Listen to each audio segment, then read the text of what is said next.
नमस्कार साथियों, स्वागत है आपका एक बार फिर से आपके ही अपने YouTube चैनल में। आज हम प्रदेश में बहुत रोचक मुद्दा और बहुत इंपॉर्टेंट मुद्दा अंकिता भंडारी हत्याकांड के संबंध में बात करेंगे। आपको तो पता ही है कि इस घटना को लगभग अब 4 साल होने को आए हैं और ये माहौल एक बार फिर से प्रदेश में बहुत गर्म हो गया है और बहुत ही जो है जनता इस समय फिर से एक बार सड़कों पर है और उत्तराखंड के राजनीतिक गलियारों में जैसे एक आग सी लगी हुई है। और वो क्यों लगी हुई है? क्योंकि इस मामले को 4 साल हो गए थे, इसमें पनिशमेंट भी अलाउ हो गया था, सब कुछ हो गया था, आप जानते हैं जो पहले इन्वेस्टिगेशन हुई थी।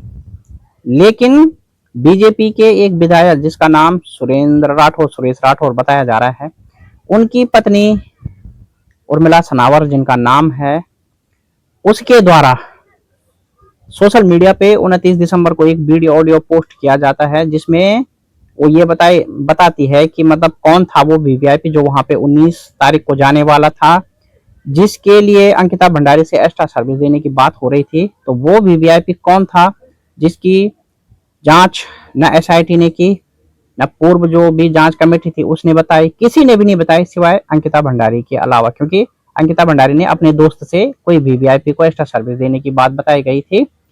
उसने बताया था कि मुझसे ये दबाव मुझ पे बनाया जा रहा है। तो सब जानना चाहते थे कि आखिर वो कौन है। तो 29 दिसंबर 2025 को उर्मिला सनावर एक वीडियो सोशल मीडिया पे पोस्ट करती है, एक रिकॉर्डिंग, वो वॉइस ऑडियो क्लिप डालती है जिसमें वो ये साबित करती हैं कि बीजेपी के जो वर्तमान में उत्तराखंड के कोई प्रभारी हैं, जिनका नाम अभी फिलहाल दिल्ली हाईकोर्ट ने लेने से तो मना किया है, लेकिन आप सभी लोगों ने वो सुना होगा। तो उनके नाम का खुलासा ये महिला करती है अपने एक ऑडियो क्लिप द्वारा कि उनके लिए बोला गया था, उनके पति के द्वारा उन्होंने उसको ये बात रिकॉर्डिंग में बताई।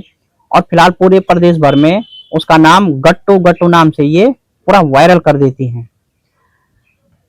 अब उत्तराखंड की गलियारों में एक बार फिर से क्रांति आ जाती है, माहौल काफी गर्म हो जाता है और लोग एक बार फिर से सीबीआई जांच की मांग करते हैं। जैसा कि आपको पता है कि पहले भी लोगों ने सीबीआई जांच की मांग की थी, लेकिन प्रदेश सरकार ने बिल्कुल इस पर जो है जनता की बातों को दरकिनार करते हुए सीबीआई जांच नहीं कराई थी। क्यों? क्योंकि सरकार ने कहीं ना कहीं जो अपने आदमी पे आरोप लग रहे थे, कहीं ना कहीं उनको प्रोटेक्ट किया और जनता की जन भावनाओं को दबा के रखा। लेकिन माहौल एक बार फिर से जो है वो गरमाया, जनता सड़कों पे आई और राजनीतिक दबाव सरकार पे बनने लगा।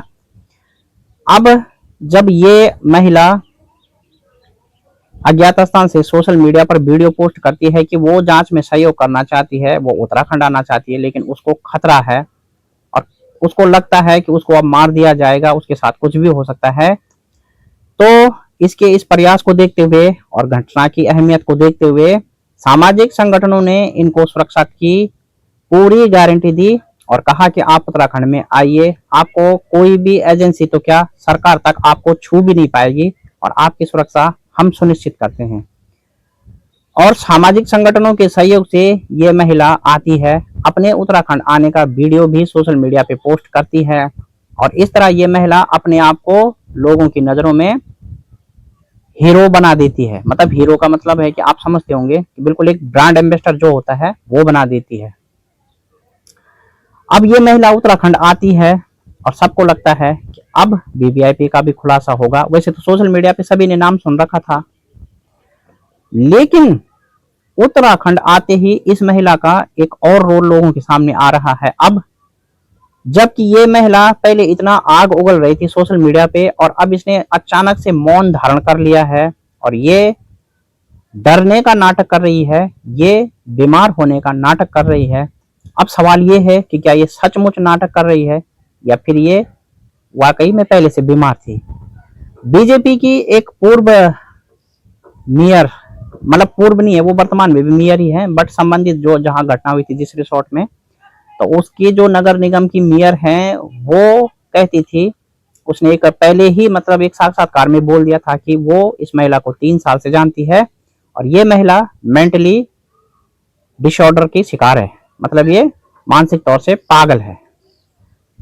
अब जो महिला मानसिक तौर से इतने पागल है जिसको बताया जा रहा है, वो महिला सोशल मीडिया पे इतने साक्ष्य रख रही है, उसके अकॉर्डिंग बातें बोल रही है कि किस तरह उन्होंने पहले इस मामले का खुलासा नहीं किया। शादी को 4 साल हो गए हैं, परंतु 4 साल तक वो चुप क्यों नहीं रही, उसके पीछे की सारी कहानी वो विद लॉजिक सोशल मीडिया पे रखती है, तमाम चैनलों से बात करते हुए रखती है। अचानक वो महिला अब सचमुच मानसिक बीमार होने का ढोंग कर रही है। मैं इसको ढोंग ही बोलूंगा, क्योंकि अगर वो सचमुच मेंटल थी तो वो इतनी सफाई से अपनी बात पहले कैसे रख रही थी, और अब वो कैसे वो नाटक कर रही है जिसका खुलासा पहले बीजेपी की मेयर कर चुकी है। तो ठीक षड्यंत्र के ही अनुसार काम क्यों हो रहा है, क्योंकि जो पागल होता है ना वो किसी भी एक धारा पे काम नहीं करता, उसकी धारा मेंटलिटी कब बदल जाए कोई नहीं बोल सकता, क्योंकि पागल तो पागल होता है, और पागल की कही हुई बातें कानून में कोई औचित्य नहीं रखती, ये बात आप सभी लोग जानते हैं। तो सवाल तो ये है कि अब ये महिला इतना ड्रामा, इमोशनल ड्रामा क्यों कर रही है, क्यों ये सोशल मीडिया पे मौन धारण कर रही है और ऐसे वीडियो बना रही है कि रात को उसको कोई डरा रहा है। एसपी देहरादून से ये सुरक्षा की मांग भी कर रही है और अपने आप को बीमार भी बता रही है। तो इन सब बातों के पीछे लॉजिक क्या है? क्या ये महिला अपना राजनीतिक भविष्य देख रही है? क्या इस महिला को सरकार से कोई प्रलोभन मिल चुका है, और क्या ये महिला अब अपने स्वार्थ में बिक गई है? ये आप लोग भी तय कीजिए, आपको क्या लगता है? इसकी राय कमेंट सेक्शन में आप लोगों ने जरूर लिखनी है, क्योंकि ये पूरी प्रदेश की जनता का सवाल है जिसको धोखे में रखा गया अब इस महिला के द्वारा भी। अब वीडियो बहुत बड़ा हो जाएगा, लेकिन मैं थोड़ा सा यहाँ पे सरकार की कानूनी विश्लेषण भी जरा, जो सरकार का जो सीबीआई जांच का जो एक आनंद फानंद में दिया गया आदेश है, तो वो भी आप लोगों को समझा देता हूँ। मामले को तूल पकड़ता देख और पुरानी राजनीतिक चीजों को देखते हुए और आगामी चुनाव को देखते हुए प्रदेश के मुखिया पुष्कर सिंह धामी ने जो है आनंद फानंद में सीबीआई जांच को संस्तुति दी। लेकिन कानूनी धाराएं तो ये नहीं बोलती हैं भाई, जब कोई भी मामला कोर्ट में हो जाता है, यानी कि चार्जशीट कोर्ट में जमा हो जाती है, उसके बाद कोई मंत्री, कोई पुलिस अधिकारी, कोई भी डिपार्टमेंट जो है वो किसी जांच का आदेश नहीं कर सकता। इसके लिए सिर्फ और सिर्फ हाई कोर्ट की परमिशन लेनी होती है। हाई कोर्ट में याचिका लगती है और बताया जाता है कि क्यों जांच करनी है, क्या नया मोड़ आया है, पहले क्यों नहीं हुआ। इन सब चीजों को लेकर अगर कोर्ट संतुष्ट होती है तो दोबारा आदेश जारी किया जाता है, तब इस पे री इन्वेस्टिगेशन होती है, यानी दोबारा विवेचना। लेकिन प्रदेश के मुखिया जो है वो आनंद फानंद में लोगों को शांत करने के लिए एक राजनीतिक, इसको हम राजनीतिक बोलेंगे क्योंकि कानूनी भाषा में इसका कोई स्थान नहीं है। मुख्यमंत्री को कोई अधिकार नहीं है कि वो इस तरह से बिना हाईकोर्ट की परमिशन के सीबीआई जांच कराएं। लेकिन हाँ, ये संभव है कि मुख्यमंत्री कानूनी पहलुओं का पालन करते हुए सीबीआई जांच क्या पता कराएं, वो एक बात की बात है।